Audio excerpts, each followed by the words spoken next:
En fin de compte, il n'y a pas une science exacte de la chose. Il faut se remettre en cause tout le temps. Il faut revoir pourquoi on a pensé ça, pourquoi on a dit ça, pourquoi on ne penserait pas différemment, pourquoi on ne referait pas différemment. Et si on arrive à faire ça régulièrement, je pense qu'on ira dans une bonne voie. Le monde est plein de mystères. Ce qui est connu nous satisfait, nous déçoit ou nous lasse. Ce qui est inconnu nous indiffère, nous effraie ou nous galvanise. Quoi qu'il en soit, on est attaché à notre zone de confort. Et si on décidait de voir la vie autrement ? Dans Fragments d'essence, nous allons vers l'inconnu sous toutes ses formes. Nos principes, l'authenticité et la bienveillance. Nos objectifs, recréer du lien humain et partager les points de vue. Dans ce podcast, nous allons à la rencontre de celles et ceux que l'on ne prend pas assez le temps d'écouter et qui ont pourtant tellement à nous apprendre. Ensemble, nous parcourons les villes et les villages pour recueillir les précieux fragments de nos existences, croiser les regards et partager la richesse du monde qui nous entoure. Parce que ce qui fait une société ne peut se voir qu'au-delà des artifices, des barrières sociales et des jugements unilatéraux. Bienvenue dans le podcast qui vous donne la parole. Bienvenue dans Fragments d'essence.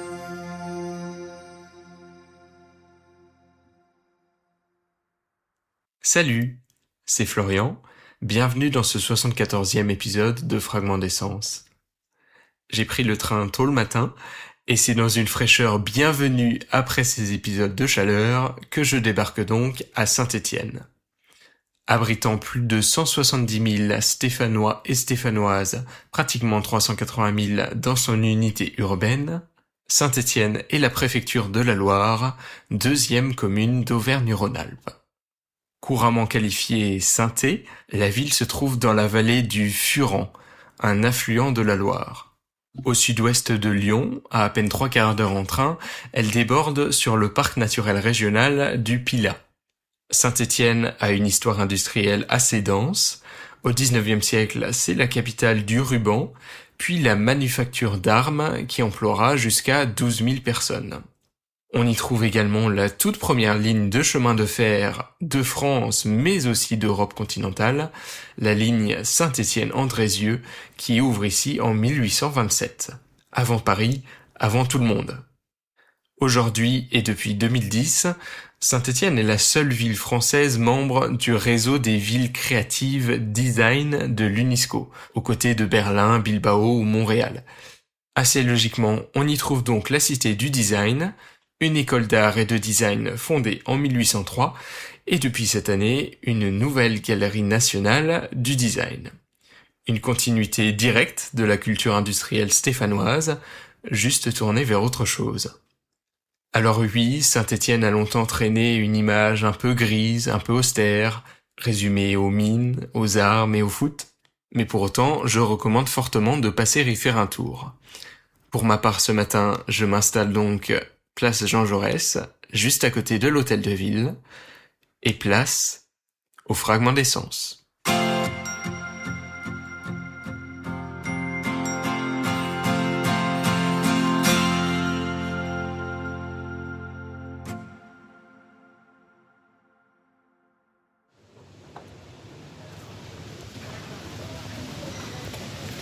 Bonjour monsieur.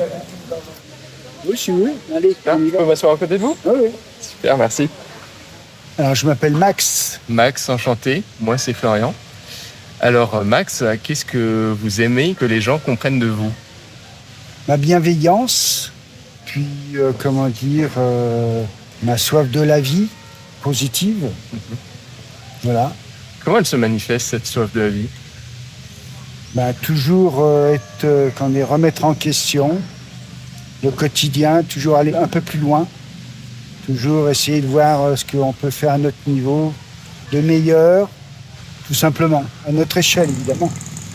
C'est quoi votre fierté du moment ? Votre Maintenant, dernière petite chose, que vous avez fait de meilleur, comme vous dites. C'est pas simple parce que je peux dire que j'ai donné du temps à une femme isolée avec des enfants pour sortir les enfants de leur précarité. Bravo.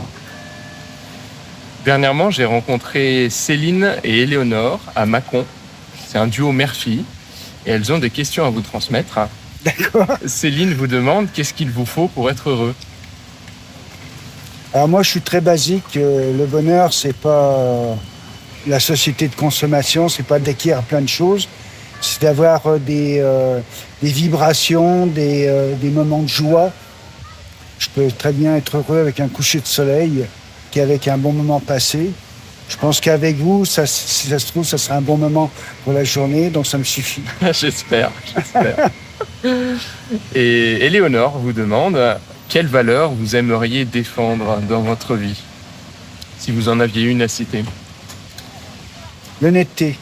Parce que je trouve qu'il y a beaucoup de mensonges dans la vie de tous les jours. Alors Max, j'ai une citation pour vous de Carl Jung. Tant que vous ne rendrez pas conscient l'inconscient, il guidera votre vie et vous l'appellerez destin. Qu'est-ce que ça vous évoque? Qu'est-ce que ça vous inspire? Moi, je vais vous citer en réponse une autre maxime dont je ne me rappelle plus qui c'est qui l'a dit. C'est « Va où tu veux, meurs où tu dois ». Va où tu veux, meurs où tu dois.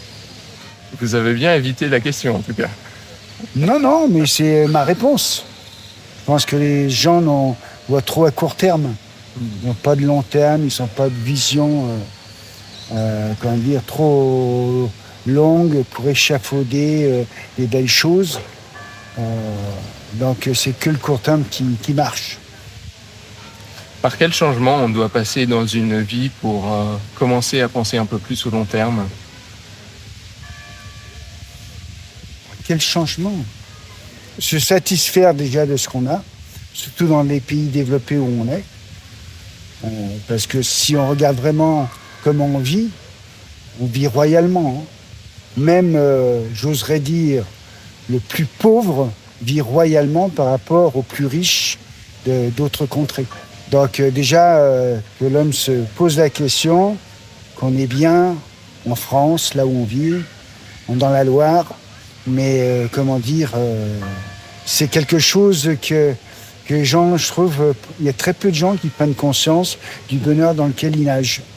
À n'importe quel journal télévisé ou autre, c'est que du négatif, comme si on était à l'agonie tous les jours, tout le temps. Voilà. Aujourd'hui, il fait frais, la canicule est passée. Il y a combien de gens qui se réjouissent qu'il fait plus frais aujourd'hui?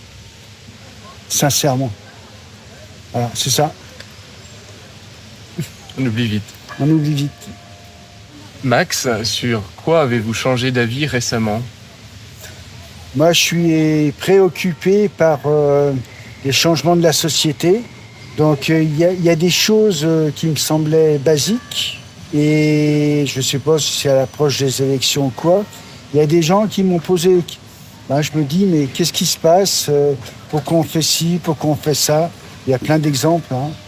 En fin de compte, il n'y a pas une science exacte de la chose.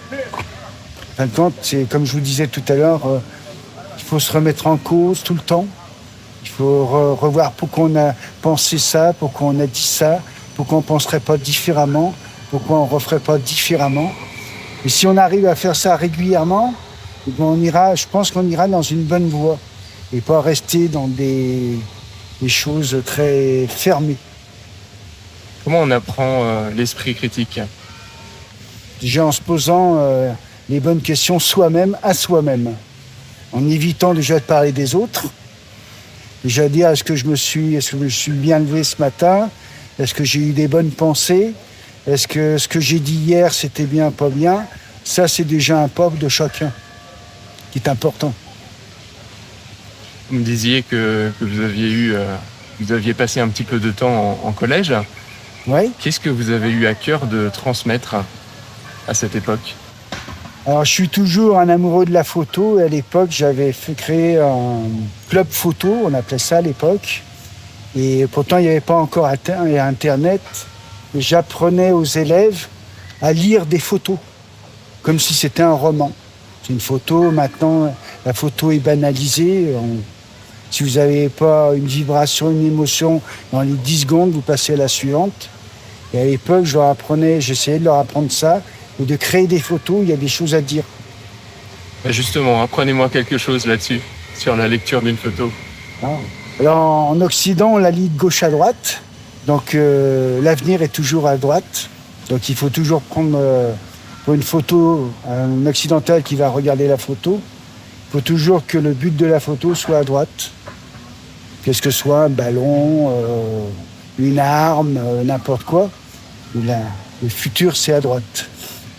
Et puis, la photo, c'est aussi une émotion que le cerveau voit, mais qu'il n'arrive pas à déterminer pourquoi.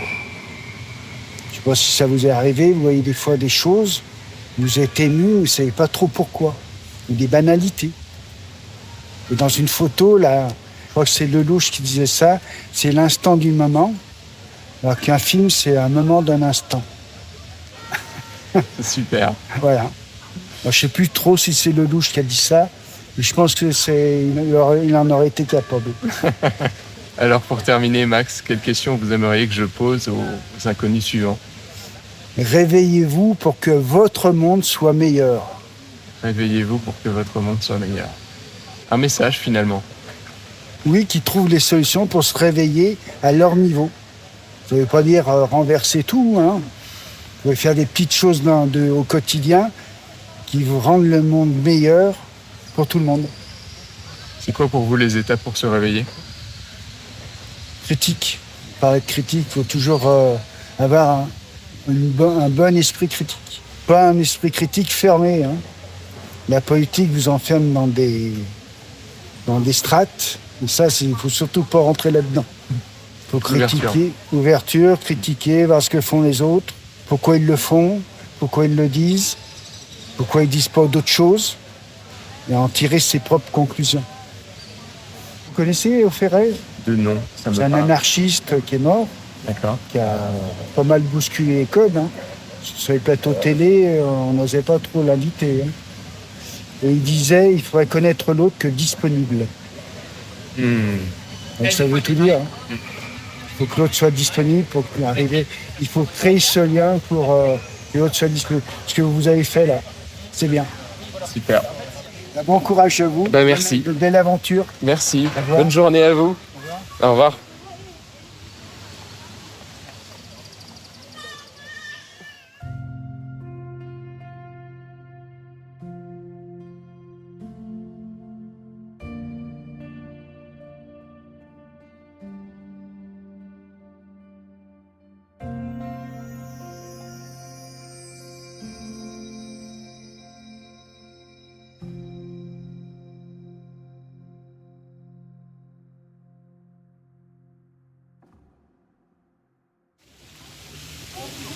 Élodie, Élodie, enchanté. Moi, c'est Florian. de même. Alors, Élodie, quelle part de vous-même aimez-vous le plus?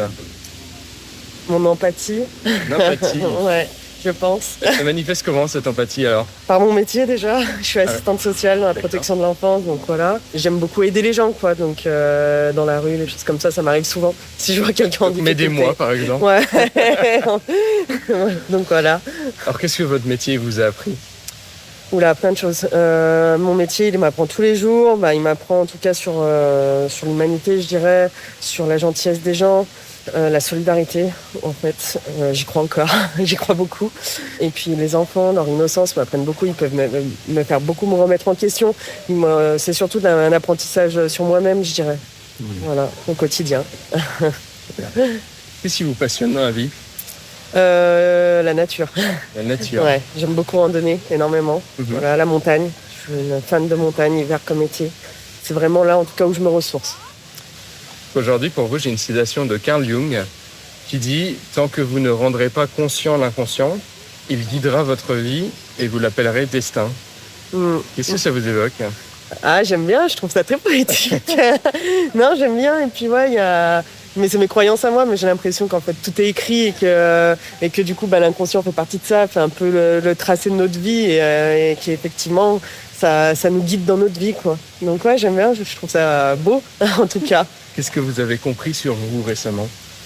Récemment, J'ai compris que je suis maman depuis peu, en fait depuis 9 mois. Donc merci.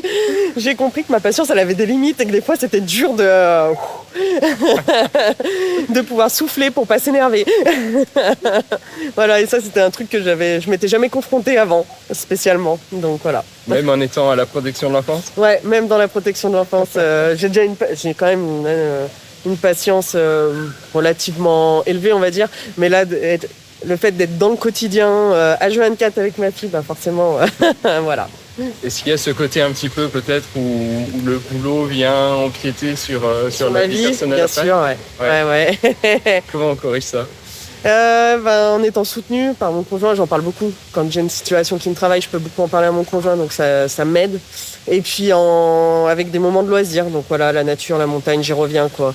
Beaucoup de moments de promenade, de sport, enfin voilà.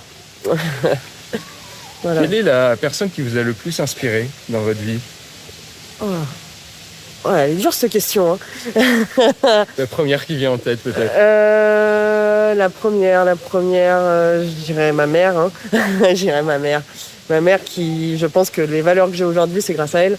Voilà. Donc c'est elle qui m'a inspiré tout le long de ma vie. Qu'est-ce qu'elle vous a appris alors? L'empathie, je pense que ça vient d'elle. Elle est aide-soignante. Donc pareil, quoi, métier humain.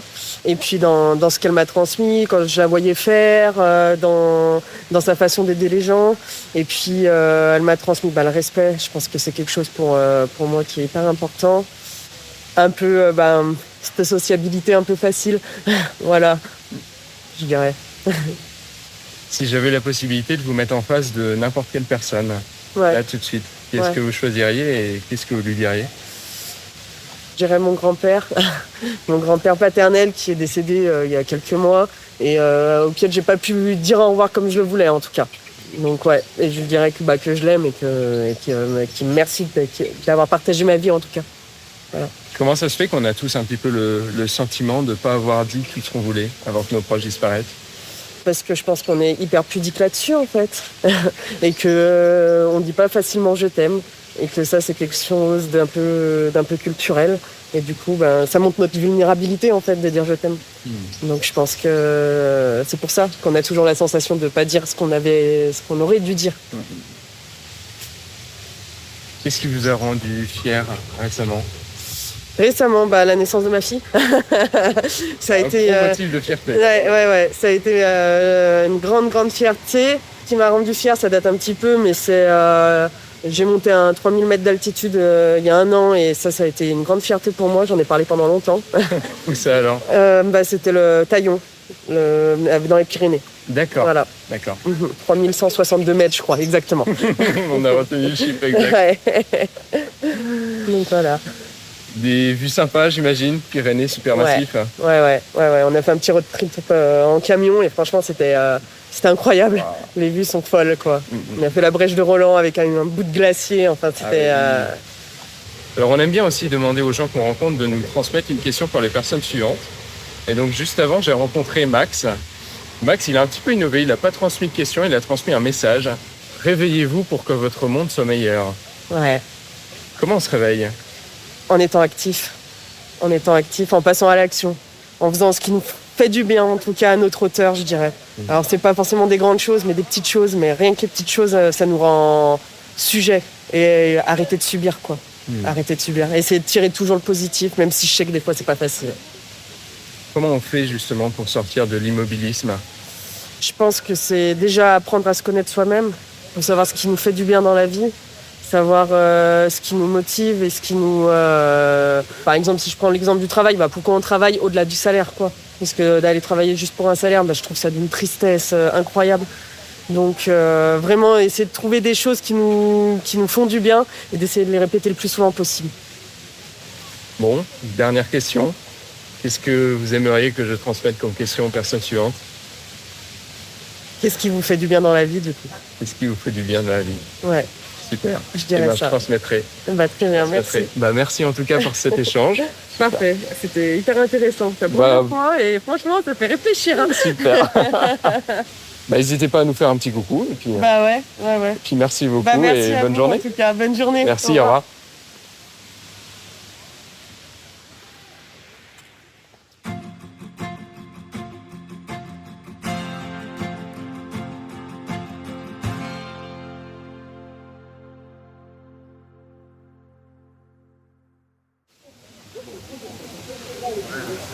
Bonjour Mathieu. Excusez-moi de vous demander.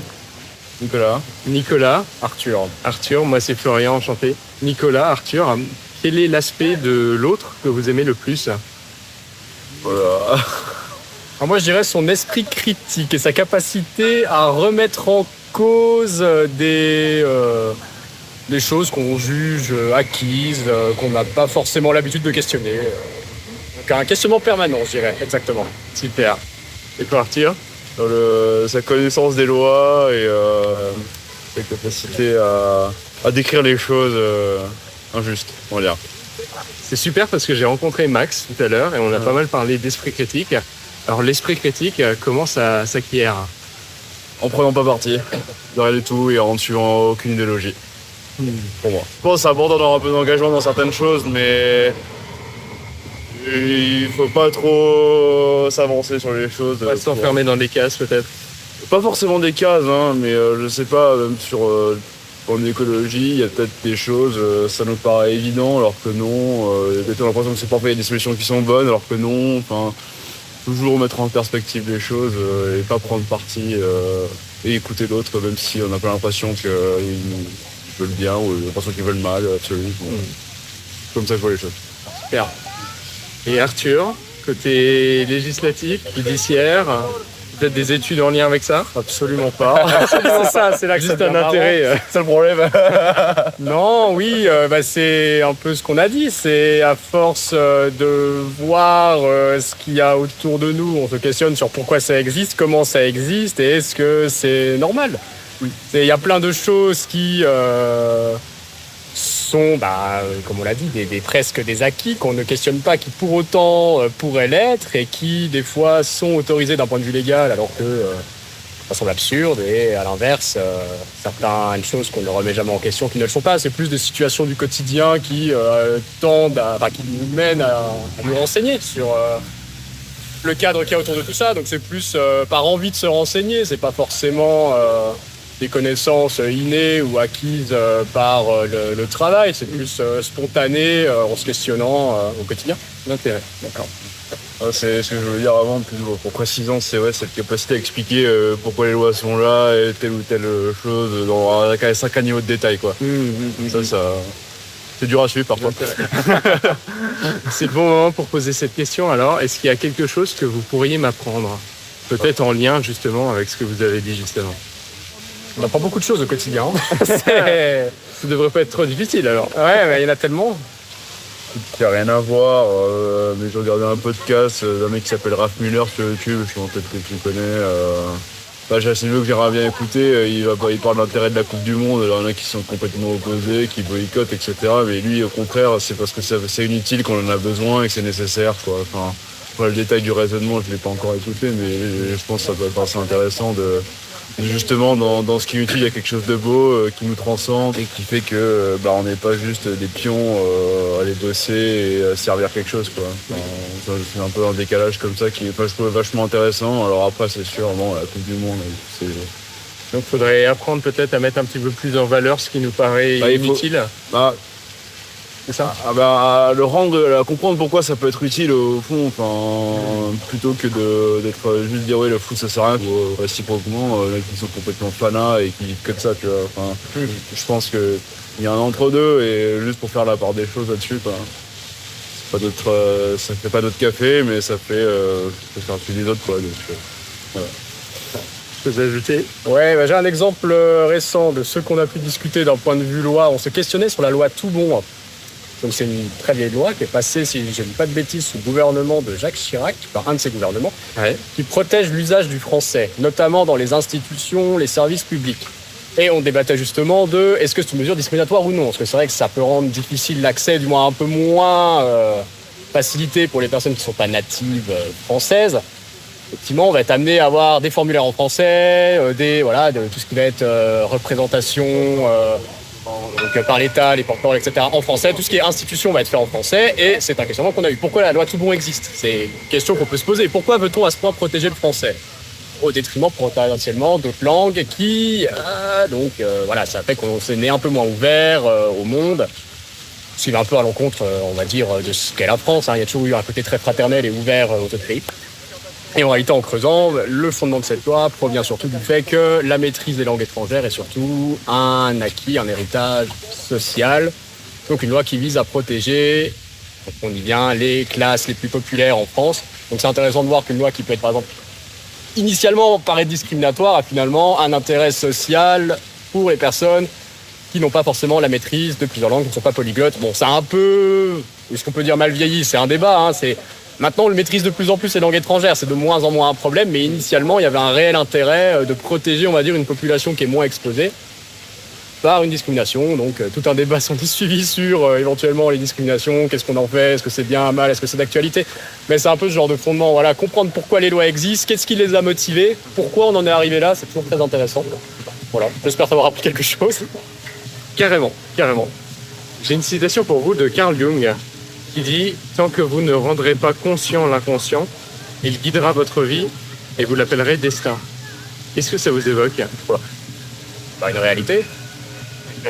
Mais on a tous un inconscient, on va dire. Enfin, on agit selon ne serait-ce que des valeurs qui ne sont pas forcément conscientes, selon des expériences, des choix de vie. Donc, fatalement, on agit selon ce qu'on a déjà comme vécu pour faire des choix qui sont en accord avec nos valeurs et vont nécessairement orienter ce qu'on va devenir. Donc, on va dire que l'inconscient est motivé par ce qu'on a déjà vécu et qu'on en soit conscient ou non de cet inconscient, dans tous les cas, il va influencer directement nos choix. Donc, C'est une question de prise en main de ce qui nous gouverne, quoi. il y a une notion de fatalité aussi dans cette phrase. Ouais. Est-ce qu'il y a des choses qui étaient peut-être inconscientes chez vous et que vous avez rendues conscientes ? A priori, non. Je pense qu'il y a encore une grande part d'inconscience. C'est sûrement normal, mais... Je pense que il y a c'est ce travers d'échange avec les gens qu'on a une sorte de miroir parfois en essayant de les comprendre et en comprenant leurs réactions par rapport à nous-mêmes on se rend compte de choses bien plus profondes qu'on pense nous-mêmes sur notre attitude, notre façon de penser, quoi. C'est avec la rencontre de l'autre finalement qu'on met un petit peu en valeur ces choses-là ? La rencontre pour moi je parle plus de longs échanges, une connaissance vraiment en profondeur d'une personne, quoi. Je pense que c'est pas une rencontre, ça peut être superficiel comme enrichissant. Donc, par contre, des longs échanges sur des sujets profonds, je pense que ça ne peut qu'apporter quelque chose. Ouais. Super. Bon, eh bien, je crois que vous avez du frais dans vos sacs, donc je vais vous laisser mettre tout ça à l'abri. En tout cas, merci Arthur et Nicolas pour ce partage et puis bon retour. Bonne continuation à toi et plaisir de te voir. Allez, merci. Salut.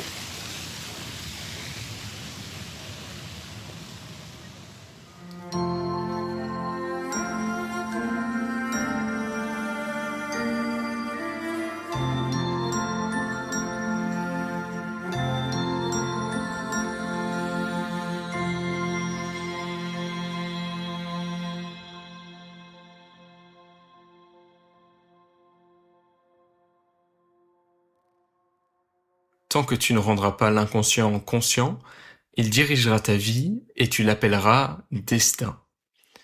Cette citation, souvent attribuée à Jung, qui en est probablement une reformulation moderne, est un petit peu devenue un mantra sur les réseaux. Quelques mots d'abord sur Carl Gustav Jung, psychiatre suisse né en 1875, élève de Sigmund Freud, puis rompant avec lui au début du XXe siècle, notamment sur fond de désaccord vis-à-vis de la place centrale que Freud accordait à la sexualité. Jung fonde la psychologie analytique et développe des concepts que l'on retrouve partout dans la culture populaire. L'inconscient collectif, les archétypes, l'ombre ou encore le processus d'individuation. Tant que tu ne rendras pas l'inconscient conscient, il dirigera ta vie et tu l'appelleras destin. L'idée derrière cette citation est une des plus grandes contributions de Jung à la psychologie, en l'occurrence analytique. Ce qu'on refuse de regarder en soi ne disparaît pas, mais continue d'agir, depuis les coulisses. Les choix que nous croyons libres, mais qui ne le sont pas tant que ça, les réactions disproportionnées, le destin. Chez Jung, c'est souvent le nom qu'on donne après coup à ce qu'on n'a pas voulu voir en amont. Alors bien sûr, il n'est pas question de vider l'inconscient, ou de le rendre totalement transparent.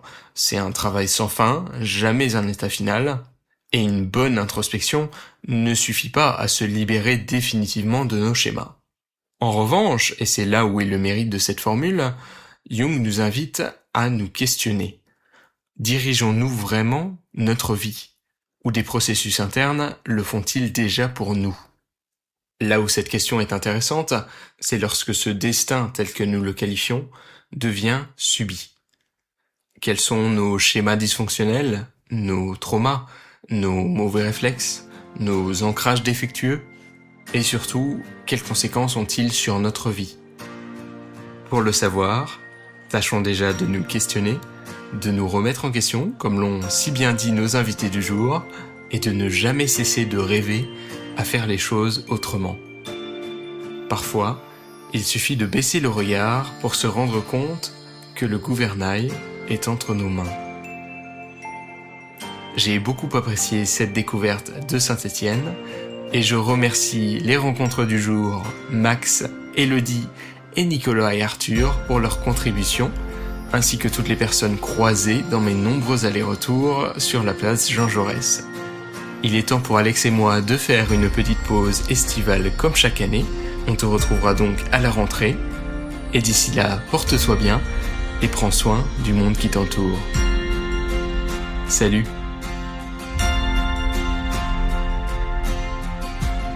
Merci d'avoir écouté cet épisode jusqu'au bout.